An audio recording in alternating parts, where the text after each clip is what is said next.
আসসালামু আলাইকুম। Hello everybody, welcome to my page keep learning English. আপনারা যারা একেবারে জিরো থেকে স্পোকেন ইংলিশ শিখতে চাচ্ছেন, আপনার হাতে থাকা স্মার্টফোনটি ইউজ করে কিন্তু আপনি 5 থেকে 6 মাসের ভিতরে আপনি স্পোকেন ইংলিশে কথা বলার অ্যাবিলিটি তৈরি করতে পারবেন যদি আমাদের এই keep learning English PDF smart ইবুকটি আপনার ফোনে থাকে। ওকে, তো দেখুন আমাদের এই বুকের ভিতরে কি কি ঢুকানো আছে বা কি কি ইনক্লুড আছে। স্পোকেন ইংলিশ শিখতে হলে আপনাকে সর্বপ্রথম যে বিষয়টি জানা লাগবে, আপনাকে নাম্বার সম্পর্কে জানা লাগবে। ওকে, আপনাকে প্রথমে নাম্বার সম্পর্কে জানা লাগবে। দেন দেন আপনি কি সম্পর্কে জানবেন? পার্সন সম্পর্কে। ওকে, এখানে দেখেন পার্সন, দেন আপনার আছে parts of speech, then article, then tense. তো এইগুলো জানার ক্ষেত্রে বা শেখার ক্ষেত্রে কিন্তু আপনাকে এর গভীরে যাওয়ার দরকার নেই বা গ্রামার প্রয়োজন নেই। আপনি এখানে যতটুকু আছে যেভাবে আছে এতটুকু পড়ে জাস্ট একটা ধারণা নেবেন। পার্সন, নাম্বার, দেন আপনার এখানে দেখেন যে প্রোনাউনগুলোর ইয়ে দেওয়া আছে, সাবজেক্টিভ ফর্ম, অবজেক্টিভ ফর্ম, দেন আপনার পসেসিভ ফর্ম, এমনভাবে দেওয়া আছে। ওকে, তো আপনারা দ্বিতীয় নাম্বার যে পিডিএফটি আছে এখানে আছে আপনার সিম্পল প্রেজেন্ট, পাস্ট এবং ফিউচার টেন্সে আপনি কিভাবে বাক্য তৈরি করবেন তার ম্যাজিক ফর্মুলা। তো এখানে একটু পড়ে নেবেন। দেন পড়ে নেওয়ার পরে আপনি এখান থেকে কিন্তু বাক্য তৈরি করতে পারবেন এবং প্র্যাকটিস করতে পারবেন। আয়ের সাথে I go to market, I went to market, I will go to market. আপনি এভাবে কিন্তু হিউজ পরিমাণে বাক্য এখানে ব্যবহার করতে পারবেন বর্তমানের ক্ষেত্রে, অতীতের ক্ষেত্রে এবং ভবিষ্যতের ক্ষেত্রে। এবং হিউজ পরিমাণে নিচে কিন্তু আমাদের প্র্যাকটিস করার জন্য অনেকগুলো দেওয়া আছে, এক্সাম্পল দেওয়া আছে। এখানে দেখেন 200+ এক্সাম্পল কিন্তু আপনারা পাবেন প্রত্যেকটা টেন্সের সাথে। এই যে প্রেজেন্ট টেন্সের সাথে 200 এক্সাম্পল, এমনভাবে পাস্ট টেন্সের সাথে, ফিউচার টেন্সের সাথে। ওকে, তো 3 নাম্বারটা দেখেন, এখানে যত প্রকার ইংলিশে কথা বলার জন্য ডব্লিউএস কোটসেন ওয়ার্ড ইউজ করে প্রশ্ন তৈরি করতে হয় সবগুলো কোটসেন ওয়ার্ড এখানে দেওয়া আছে। প্লাস নিচে প্রত্যেকটা কোটসেন ওয়ার্ডের উপরে আপনার এক্সাম্পল কিন্তু দেওয়া আছে হিউজ পরিমাণে। এখানে দেখেন কোটসেন কিভাবে তৈরি করবেন সেটার একটা ছক সুন্দরভাবে দেওয়া আছে।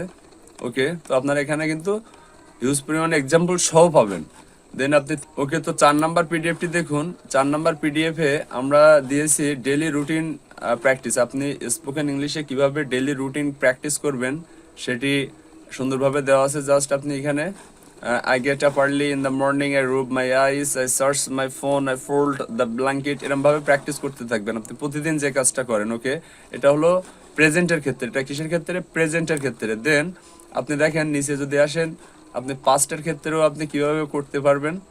এটা হচ্ছে আপনার প্রেজেন্টের ক্ষেত্রে আপনার ফার্স্ট পার্সন এবং সেকেন্ড পার্সন। ওকে, দেন প্রেজেন্টের ক্ষেত্রে আপনি থার্ড পার্সন ইউজ করে হি বা সে কোনো একটা ব্যক্তির নাম ইউজ করে কীভাবে প্র্যাকটিস করবেন সেটা দেওয়া আছে।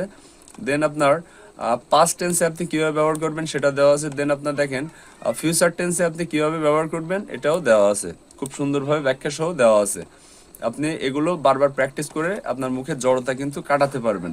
দেন যদি আপনি দেখেন 5 নাম্বার পিডিএফে আছে কন্টিনিউয়াস বা চলমান যে কাজগুলো আমরা করে থাকি বা ইংলিশে বলে থাকি সেই সম্পর্কে বলা আছে। এখানে সুন্দরভাবে সাবজেক্ট আছে প্রেজেন্টে, পাস্টে এবং কিসে, ফিউচারে এবং আইএনজি যুক্ত ভার্ব। এই কন্টিনিউয়াস মানে চলমান এবং আইএনজি যুক্ত ভার্ব ইউজ করে সেন্টেন্স তৈরি করতে হয়। তো এখানে সেভাবে ব্যাখ্যা আছে, আপনারা উপরে একটু পড়ে নেবেন। ওকে, তো নিচে এর সম্পর্কে আপনার ইউজ পরিমাণে এক্সাম্পল প্রায় 600-এর মতো এক্সাম্পল দেওয়া আছে কন্টিনিউয়াস সম্পর্কে। দেন আপনি চলে যাবেন 6 নাম্বার পিডিএফে। দেন 6 নাম্বার পিডিএফে যে দেখেন এখানে আপনি কিভাবে প্রেজেন্ট কন্টিনিউয়াস বা পাস্ট কন্টিনিউয়াস বা ফিউচার কন্টিনিউয়াস টেন্স ইউজ করে আপনি প্রশ্নবোধক যে ওয়ার্ডগুলো আছে সেই ওয়ার্ডগুলো ইউজ করে কীভাবে প্রশ্ন তৈরি করবেন সে সম্পর্কে এই পিডিএফটাই দেওয়া আছে 6 নাম্বারে। দেন আপনি দেখেন 7 নাম্বার পিডিএফে আপনি পাবেন এই যে প্রেজেন্ট এবং পাস্ট এবং ফিউচার টেন্সের যে যে অন্যভাবে যে বাক্য তৈরি করা যায়। যেমন দেখেন এই যে প্রফেশন দিয়ে কিভাবে বাক্য তৈরি করতে হয়, বা আপনার অ্যাডজেক্টিভ দিয়ে কিভাবে বাক্য তৈরি করতে হয়, বা কোনো একটা প্লেস বা জায়গার নাম উল্লেখ করে বিভিন্ন সময়ে যে কথাগুলো বলা প্রয়োজন বা আমরা বলতে পারি সেই সম্পর্কে এখানে দেওয়া আছে। দেখেন আই অ্যাম এ ব্যাংকার, ঠিক আছে, আমি একজন ব্যাংকার। আই অ্যাম অনেস্ট, ঠিক আছে, I am in Dhaka, I am in Dhaka, I was in Dhaka, I will be in Dhaka, I was banker, I will be banker. এমনভাবে কিন্তু আপনি বাক্য তৈরি করতে পারবেন। এখানে জাস্ট সাবজেক্ট নেবেন এবং ভার্ব নিয়ে আপনি অবজেক্টের সাথে মিল রেখে বাক্য তৈরি করে প্র্যাকটিস করতে পারবেন। এবং নিচে এই সম্পর্কে হিউজ পরিমাণে এক্সাম্পল দেওয়া আছে আপনাদের প্র্যাকটিসের জন্য। তারপরেরটা দেখেন আপনার 8 নম্বরে সেমভাবে দেওয়া আছে আপনার কিভাবে আপনি ডব্লিউএস কোডস নট ইউজ করে প্রশ্ন তৈরি করবেন সে সম্পর্কে এখানে দেওয়া আছে। আপনারা কিন্তু এটাও দেখে প্র্যাকটিস করতে পারবেন এবং প্রশ্ন তৈরি করতে পারবেন, এবং সেই সাথে বিভিন্ন রকমের এক্সাম্পল দেওয়া আছে, এগুলো দেখে প্র্যাকটিস করতে পারবেন। দেন 9 নম্বর পিডিএফে দেখেন আমরা প্রেজেন্ট, পাস্ট এবং ফিউচার টেন্সে কিভাবে আমরা V3 ফর্ম ব্যবহার করে আমরা বাক্য তৈরি করতে পারি সেই সম্পর্কে দেওয়া আছে। দেখেন আই হ্যাভ গান, আমি গিয়েছি, ঠিক আছে। আই হ্যাভ কাম, আমি এসেছি। আই হ্যাভ ইটেন, আমি খেয়েছি। আই হ্যাড ইটেন, আমি খেয়েছিলাম। আই উইল হ্যাভ ইটেন, আমি খাবো বা আমি খেতে থাকবো। ওকে, এমন ধরনের বাক্য কিন্তু আপনি তৈরি করতে পারবেন। দেন আপনি দেখেন 10 নম্বর ক্লাসে আছে 10 নম্বর যে পিডিএফটাই, এটা আপনি সেমভাবে ডব্লিউএস কোডস নট ইউজ করে আপনি কি তৈরি করতে পারবেন, আপনি প্রেজেন্ট, পাস্ট এবং ফিউচার টেন্সে আপনি পারফেক্ট ইউজ করে কোডসে তৈরি করতে পারবেন। ওকে, তো তারপরটা দেখুন ক্লাস নাম্বার 11 আছে আপনার all modal verb use make sentence. সকল প্রকারের মডাল ভার্ব ইউজ করে আপনি কিভাবে বাক্য তৈরি করতে পারবেন সেটা সম্পর্কে দেওয়া আছে। ওকে, দেখেন, এবং হিউজ পরিমাণে কি দেওয়া আছে, এক্সাম্পল দেওয়া আছে। দেন আপনি দেখেন পিডিএফ 12তে আছে এই যে মডাল ভার্বের সাথে যদি আপনি বি ইউজ করেন তো বাক্যটা কেমন হয় বা সেন্টেন্সটা কেমন হতে পারে সেই সম্পর্কে দেওয়া আছে। আপনি এখান থেকেও নিয়ে প্র্যাকটিস করতে পারবেন। দেন আপনি চলে যান 13 পিডিএফে 13তে দেখেন মডাল ভার্ব প্লাস হ্যাভ দিয়ে বাক্য প্র্যাকটিস করতে পারবেন। ওকে, বইটা কিন্তু এমনভাবে সাজানো আছে, আপনি জাস্ট আপনার ফোনে থাকলে আপনি যখন মন চায় তখনই বের করে পিডিএফগুলো প্র্যাকটিস করে স্পোকেন ইংলিশের জড়তা কাটিয়ে উঠতে পারবেন। দেন ক্লাস নাম্বার 14তে আছে দেখেন অ্যাক্টিভ টু প্যাসিভ টেন্স। আপনি অ্যাক্টিভ টেন্স থেকে প্যাসিভ টেন্সে কিভাবে বাক্য রূপান্তরিত করতে পারবেন সে সম্পর্কে এখানে বলা আছে। ওকে, দেন আপনি দেখেন 15 নাম্বার এখানে পজিটিভ ভার্ব। স্পোকেন ইংলিশ শিখতে হলে কিন্তু পজিটিভ ভার্বের কোনো বিকল্প নেই, কারণ পজিটিভ ভার্বেও কিন্তু আমরা সেন্টেন্স তৈরি করে থাকি। তো এখানে পজিটিভ ভার্ব সম্পর্কে বলা আছে এবং সুন্দর একটা চার্টের মাধ্যমে এখানে দেওয়া আছে। আপনি জাস্ট এখান থেকে নেবেন। প্রেজেন্টের ক্ষেত্রে প্রেজেন্ট একটা ভার্ব, পাস্টের ক্ষেত্রে পাস্টে, ফিউচারের ক্ষেত্রে ফিউচার। দেন আপনি এখান থেকে অবজেক্ট মিল রেখে আপনি সেন্টেন্স তৈরি করতে পারবেন। ওকে, তো তারপরে দেখেন 16 নাম্বার যে পিডিএফটা আছে এখানে দেয়ারের ব্যবহার। দেয়ার দিয়ে কিন্তু হিউজ পরিমাণ বাক্য তৈরি করা হয়। ওকে, তো দেয়ার দিয়ে আপনি ইজিলি বাক্য তৈরি করতে পারবেন আজ থেকে। ওকে, তো তারপর দেখেন মোস্ট ইম্পর্টেন্ট লিঙ্কার শর্ট। ইংলিশে কথা বলতে হলে কিছু কিছু ছোট ছোট লিঙ্কার শর্ট খুবই গুরুত্বপূর্ণ। সেই লিঙ্কার শর্টগুলো এখানে আমরা খুব সুন্দরভাবে দিয়ে দিয়েছি দেখেন এই পিডিএফ ইংলিশ পিডিএফ বুকের ভিতরে। দেন আপনারা দেখেন এখানে অল টাইপস অফ প্রেজেন্টেশন। আপনি স্পোকেন ইংলিশে কীভাবে প্রেজেন্টেশন দিবেন, আপনি যদি কোনো চাকরির ভাইভাতে যান বা যে কোনো ক্ষেত্রে যে কোনো টপিকের উপরে একটা প্রেজেন্টেশন কিভাবে দিতে হয় সেই সম্পর্কে এই 8 নাম্বার পিডিএফে কিন্তু উল্লেখ করা আছে। Getting name, age, location, qualification, experience, family, hobby, ঠিক আছে। দেন আপনি দেখেন এখানে ব্যাখ্যা সহ দেওয়া আছে। আপনি সুন্দরভাবে প্র্যাকটিস করে আপনি কিন্তু হিউজ পরিমাণে আপনি প্রেজেন্টেশন কি করতে পারবেন, তৈরি করতে পারবেন নিজে নিজে। ওকে, এখানে সুন্দরভাবে ব্যাখ্যা দেওয়া আছে। তারপর পিডিএফটা দেখেন ক্লাস নাম্বার 19 অর্থাৎ আপনার 19 নাম্বার ক্লাসে আমরা দিয়েছি all types of spoken English magic system. আপনি ইংলিশে যত প্রকার যত ধরনের ইংলিশে কথা আছে আপনি জাস্ট এই পিডিএফ এর মাধ্যমে পাবেন। এই পিডিএফটা কিন্তু খুবই গুরুত্বপূর্ণ এবং কার্যকরী। দেখেন আপনি জাস্ট এখানে একটা ভার্ব বসাবেন, আপনি বাক্য মোটটা ঘুরিয়ে দিতে পারবেন। আই রাইট মানে আমি লিখি, যদি বলি আই গো আমি যাই, যদি বলি আমি খাই আই ইট আমি খাই, যদি বলি আমি গাড়ি চালাই আই ড্রাইভ আমি গাড়ি চালাই, যদি বলি আমি বিক্রি করি আই সেল আমি বিক্রি করি, যদি বলি আমি কিনি আই বাই আমি কিনি। এমনভাবে আপনি এখানে জাস্ট পুট ডাউন করবেন একটি ভার্ব। এবং এখানে দেখেন কয়টার উপরে আপনার দেওয়া আছে। ইংলিশে যত প্রকার কথা আছে সব কিন্তু এই পিডিএফটার ভিতরে আপনি পেয়ে যাচ্ছেন খুব সহজেই। এই পিডিএফটা খুবই গুরুত্বপূর্ণ। এবং দেখেন কয়টা দেওয়া আছে এখানে, প্রায় 200-র মতো, 200 প্লাস আপনার নিয়ম দেওয়া আছে। 200 প্লাস নিয়ম একটা পিডিএফ এর ভিতরে আপনি পাচ্ছেন। জাস্ট এই একটা পিডিএফ যদি আপনার কাছে থাকে, তাহলে আপনি খালি ভার্বগুলো মুখস্থ করে ভার্বগুলো এখানে বসিয়ে কিন্তু আপনি প্র্যাকটিস করে আপনার মুখের জড়তা খুব সহজেই কাটিয়ে উঠতে পারবেন। ওকে, তো এটা দেখবেন, এটা কিন্তু খুব গুরুত্বপূর্ণ একটা পিডিএফ, 19 নাম্বার। এবং দেখেন 20 নাম্বার যে পিডিএফ, এইখানে আমাদের যে স্পোকেন ইংলিশে কথা বলতে হলে যত প্রকার ভার্ব আছে, ঠিক আছে, যে উইক ভার্ব আর স্ট্রং ভার্ব, সেই উইক ভার্ব এবং স্ট্রং ভার্বগুলো বাংলা অর্থ সহ আমাদের এখানে সুন্দর করে দেওয়া আছে, যেটা আপনি ইউজ করে আপনি কিন্তু খুব সহজে বাক্য তৈরি করতে পারবেন। আর ভার্ব ছাড়া কিন্তু আপনি কোনো সেন্টেন্স তৈরি করতে পারবেন না বা ভাবতেও পারবেন না।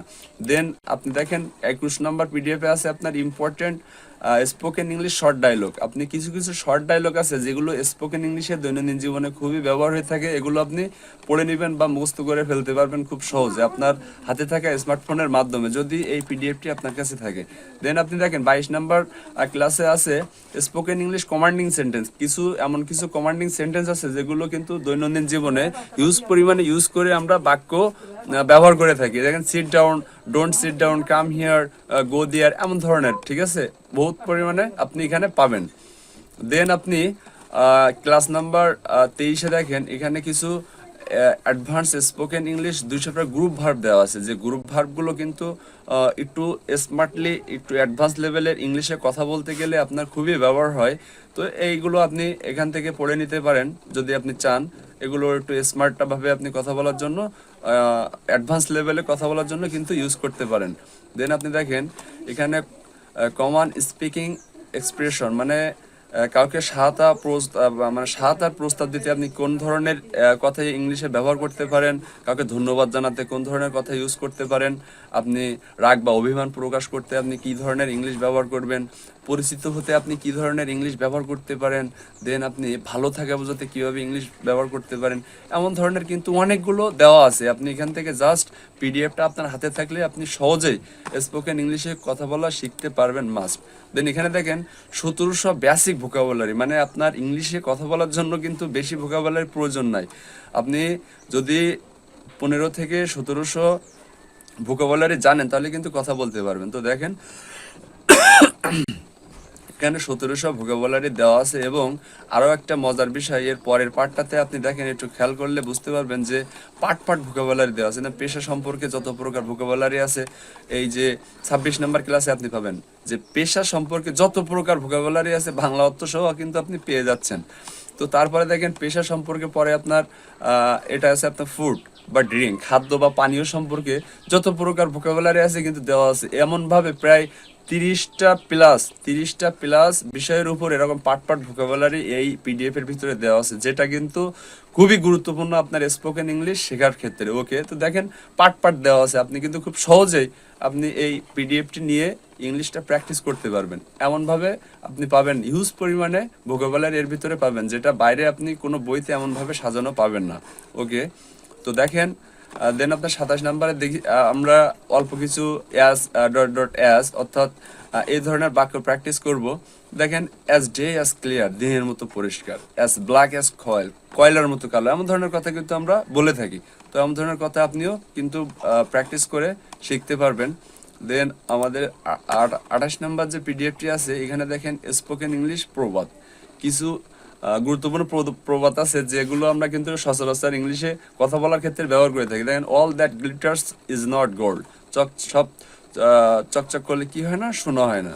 ওকে, তারপর দেখেন অ্যাকশন স্পিচ লাউডার দেন ওয়ার্ডস, কাজ কথার চেয়ে জোরালো, এমন ধরনের কথা কিন্তু আমরা বলে থাকি। সততায় সর্বোত্তম উত্তম, পুরাতন জিনিসই শোনা। ওকে, তো এমন ধরনের কথা শিখতে হলে আপনি কিন্তু এগুলো ব্যবহার করতে পারেন। তো তারপরে দেখেন ক্লাস নাম্বার 29-এ আছে কিছু টাং টুইস্টার আছে যেগুলো আপনার মুখের জড়তা কাটিয়ে দিবে এবং আপনার স্পোকেন ইংলিশে কথা বলাটা অনেক সহজ করে দিবে। ওকে, তো আপনি কিন্তু এই টাং টুইস্টারগুলো ইউজ করতে পারেন এবং ব্যবহার করতে পারেন। এগুলো আপনার প্রনাউন্সিয়েশন সহ বাংলা অর্থ সহ কিন্তু খুব সুন্দরভাবে দেওয়া আছে। এখানে কিন্তু বাংলা অর্থ সহ আপনার প্রনাউন্সিয়েশন সহ প্রায় 100 প্লাস আপনার টাং টুইস্টার দেওয়া আছে আপনাদের প্র্যাকটিস করার জন্য, আপনারা প্র্যাকটিস করবেন। ওকে, তো এই বইটি spoken English keep learning spoken English PDF বুকটি যদি আপনার কাছে থাকে, তাহলে আমি মনে করি আপনার আর কোনো বই পড়ার প্রয়োজন নেই। আপনি একটা বই থেকে বেসিক থেকে অ্যাডভান্স পর্যন্ত সব ধরনের ইংলিশ এর ভিতরে পেয়ে যাচ্ছেন, এবং ভোকাবুলারি পার্সেন্ট প্লাস আপনার যে রুলসগুলো প্রয়োজন স্পোকেন ইংলিশে কথা বলার জন্য সেইগুলোই দেওয়া আছে বইয়ের ভিতরে। এক্সট্রা কোনো কিছু এই বইয়ের ভিতরে ইনক্লুড করা নেই। ওকে, তো বইটি থাকলে আপনি বুঝতে পারবেন যে বইটি আপনার জন্য কেমনভাবে সহায়তা করতে পারে। তো